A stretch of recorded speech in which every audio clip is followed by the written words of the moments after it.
One fight was meant to redefine a generation, with one man becoming the undisputed king of boxing and cementing his legacy forever. But did his greatest victory also expose the harsh truth about the sport's slow, painful decline? While the world focused on the punches thrown inside the ring, the most shocking revelations came from the words spoken just after the final bell, revealing a bitter war for boxing's soul. The night was historic, as Terence "Bud" Crawford, a master of the sweet science, stepped into the ring against the formidable Canelo Alvarez, moving up in weight to chase immortality. Broadcast worldwide on Netflix, it was a high-stakes gamble meant to usher in a new age for the sport. And when the dust settled, Crawford stood victorious. As he held his championship belt, veteran commentator Max Kellerman leaned in and declared him the GOAT of this era, a perfect coronation. For a fighter who had spent his career answering doubters and finally silenced them all on the biggest stage imaginable. Thank you, GOAT, because you are the GOAT of this era. Terence "Bud" Crawford. But that clean, triumphant narrative quickly grew complicated when fellow commentator and boxing legend Andre Ward weighed in, praising Crawford's performance as nothing short of great while emphasizing the sheer danger of what he had accomplished. At nearly 38 years old, he fought a masterful, intelligent fight to dismantle a bigger, stronger opponent. Ward broke down what truly made Crawford special.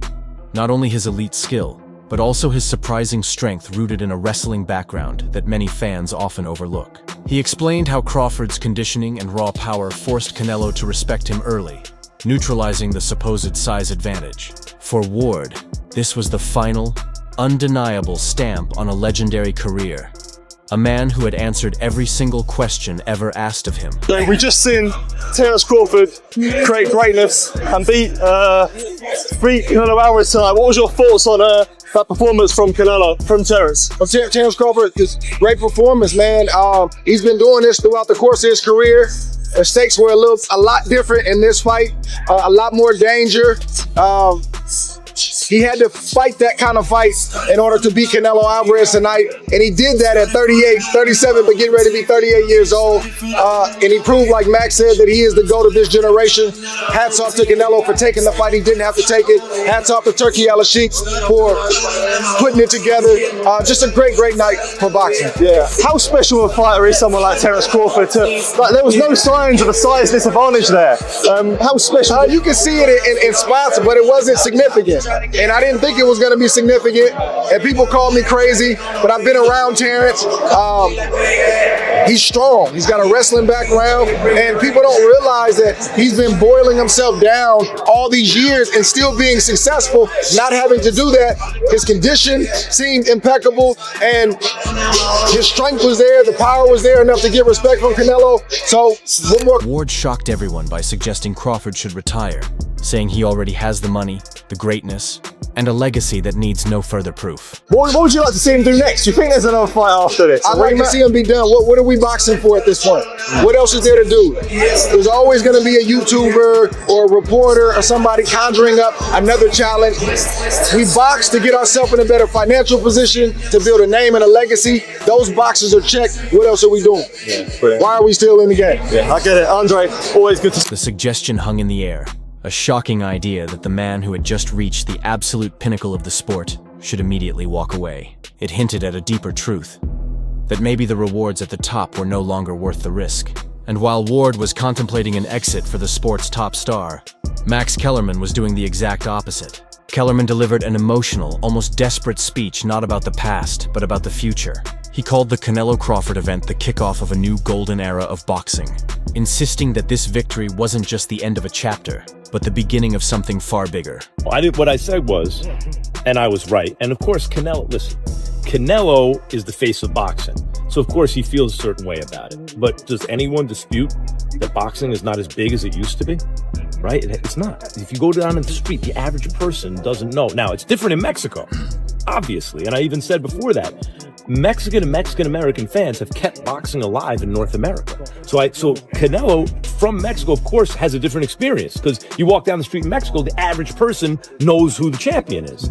In America, in the United States, they do not. The point is, we have a chance for the first time in my life, which is why I'm involved with this, because I think there's an historical moment where there's a chance that it could work, that between Turki Al-Sheikh and Dana White and Nick Khan, who's the most effective executive I have ever even heard about, let alone seen,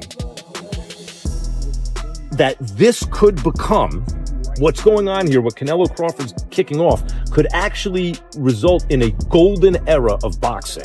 Because for the first time, we could have a they there. It was a bold claim, and for many watching it felt strangely out of place. He wasn't just celebrating a great fight, he was selling a vision, a promise that boxing's best days were still ahead. But this was more than post-fight analysis.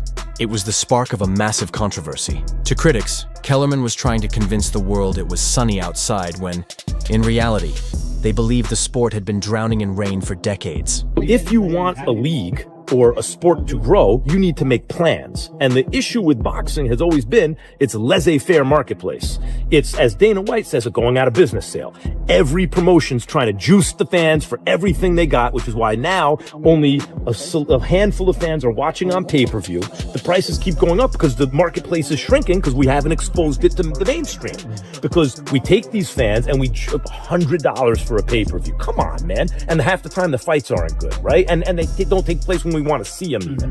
So that base gets smaller and smaller, and as it gets smaller, we charge them more and more because to make the profit, right? That has not worked. It's dried boxing up, it's moved it. And what happened next revealed the controversial blueprint Kellerman believed could save boxing. He argued that the sport's biggest problem for decades has been its lack of a central authority. Unlike the NFL, NBA, or even the UFC, boxing has no single body to make the biggest fights, build global stars, and secure its future. Then came the shocker. He named the figures he thought could form this new authority. Saudi promoter Turki Al-Sheikh, with his seemingly endless resources. Dana White, the architect who turned the UFC into a worldwide empire. And Nick Khan, the WWE executive he called the most effective dealmaker he had ever seen. In short, Kellerman wasn't just proposing reform. He was openly advocating for a corporate-style takeover, centralizing boxing's fractured power into the hands of billionaires and master promoters. You have more of the best fighters in the world than anyone else. So I would ask you, does this have the resources? Turki Al-Sheikh, do we have the resources? Yes. Do you have someone who has built an institution in combat sports? The only one I'm aware of. No other institution ever really existed in boxing. As Dana White will say, who I go back with more than 20 years, as Dana White would say, so how many billions of dollars has boxing generated? And what's left? There's nothing here. Promoters go out and, they have a little suite of offices, a couple rooms, and then they leave and then they're gone. There's no institution left. The UFC is an institution, guys. Why do you think all your friends and everybody know more about the UFC and it's talked about more in the mainstream than boxing? Because they have a they there. So the resources are there with Turki. The knowledge of institution building is there with Dana. And Nick Khan is, I'm telling you, and I go back 25 years with Nick Khan, used to be my agent. He's the best operator I have ever seen, period, in any business. He is the best executive I have ever seen. I don't think there's a close second. So Turki resources, Dana institutional knowledge, and Nick Khan as the executive. Can this work? And now it's kicked off with Canelo and Crawford. This grand vision immediately drew heavy fire. The backlash was swift and unforgiving. Journalists and fans blasted Kellerman, accusing him of preaching to the audience and attempting to manufacture belief through sheer repetition, as if saying the same thing enough times would make it reality. They highlighted the glaring hypocrisy in his stance. After all, just days earlier at a press conference, Kellerman himself had engaged in a tense back and forth with Canelo Alvarez, bluntly stating that boxing simply wasn't as popular as it used to be. You want an NBA or an NFL in boxing? Here it comes. Because he knows how to build an institution. And how do you do that? Hey Max. Boxing is always bigger and big. Don't say boxing is not big enough. Boxing is big. You know how big is boxing. Should it get bigger, yes or no? Should it get bigger, Canelo? Maybe it's gonna be bigger, but look, boxing is always big and bigger and bigger. We need to talk about that too. Boxing is boxing. I love Canelo in English, by the way. I love Boxing it. is boxing.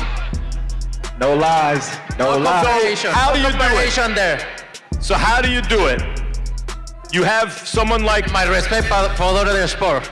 Great job, everything, but boxing is. Now he was calling Dana White boxing's potential savior, and critics saw it as Kellerman spinning a convenient narrative, maybe to please powerful promoters. He spoke of a golden era, but the reality looked different. The controversy revealed boxing's deeper problem, a reliance on personalities over pure sport. Outside of this fight, the biggest draw has been Jake Paul, a celebrity-turned-boxer people watch out of love or hate. Even Crawford versus Canelo needed UFC and WWE cross-promotion to grab attention. The fight was historic, but it didn't build a new star. Only highlighted two legends nearing the end. Crawford's legacy is secure, yet his crowning moment turned into a debate about boxing's decline. Was this a coronation of a king, or the last great fight of a fading empire? So, that's all from today's video. If you enjoyed it, leave a like, subscribe, and ring the bell icon. Share your thoughts in the comments.